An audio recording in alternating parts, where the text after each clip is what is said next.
एक लड़की भीगी भागी सी। रेडियो में ये सुंदर गाना बज रहा था। बाहर बारिश हो रही थी और अक्षय अपने कमरे में अकेला बैठा था। अक्षय के हाथ में न्यूज़पेपर था, लेकिन ध्यान शायद कहीं और ही था, किसी के ख्यालों में। लेकिन किसके, ये वो भी नहीं जानता था। बाहर जोर जोर से बादल गरजने की आवाज़ सुनाई दे रही थी। अचानक एक लड़की दौड़ते हुए उसके घर के बाहर आई और घर के नीचे लंबी छत के नीचे पनाह लेने लगी। अब क्योंकि बारिश से दूर थी तो अपने बालों को अपने स्कार्फ से थोड़ा सुखाने की कोशिश कर रही थी। उसने दरवाजे को देखा और खटखटाने की सोचा। दरवाज़ा खुला और एक बहुत ही सुंदर आदमी चेहरे पर स्माइल लेके खड़ा था। हाय, क्या आप मुझे अंदर आने दोगे? मेरी कार खराब हो गई है और यहाँ पर दूर दूर तक कोई मैकेनिक भी नहीं दिख रहा है। हाँ जरूर, अंदर आ जाओ, अक्षय ने एकदम सलीकेदार तरीके से कहा। अब अक्षय ने दोनों के लिए 2 कप चाय बनाई और वो बातें करते करते सोफे पे बैठ गए। कई घंटे बीत गए, लेकिन अभी भी ऐसा लग रहा था कि जैसे अभी उनकी बातें शुरू ही हुई है।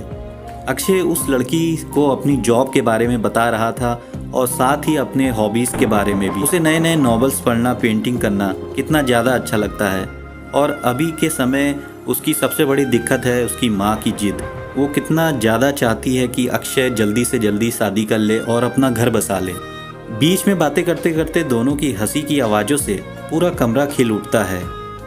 वो एकदम से बच्चों की तरह हंस रही थी। अक्षय के अंदर कुछ अलग सी बुद्धिमानी झलक रही थी जो उसे काफ़ी आकर्षक बना रही थी।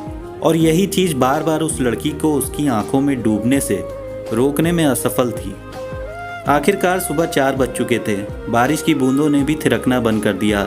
वो उठी और उसने अक्षय से कहा, अक्षय अब मुझे जाना होगा, मुझे लगता है बारिश रुक चुकी है। अक्षय का अंदर से मन नहीं था कि वो जाए, लेकिन वो उसे छोड़ने दरवाजे तक आया। जब तक वो दरवाजे तक पहुंची तो वो एक बार फिर मुड़ी और उसने कहा, Akshay thank you so much मेरी मदद करने के लिए इस ताबड़तोड़ बारिश में।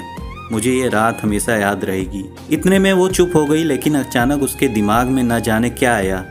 उसने कहा कि किसी दिन मैं तुम्हारा ये एहसान चुकाना चाहूँगी। उसने अक्षय के गालों पे एक प्यारी सी किस की। क्या हम किसी दिन कॉफ़ी पर मिल सकते हैं? मेरा घर सिविल लाइंस के सामने है। ज़रूर, लेकिन तुम्हारा क्या नाम है?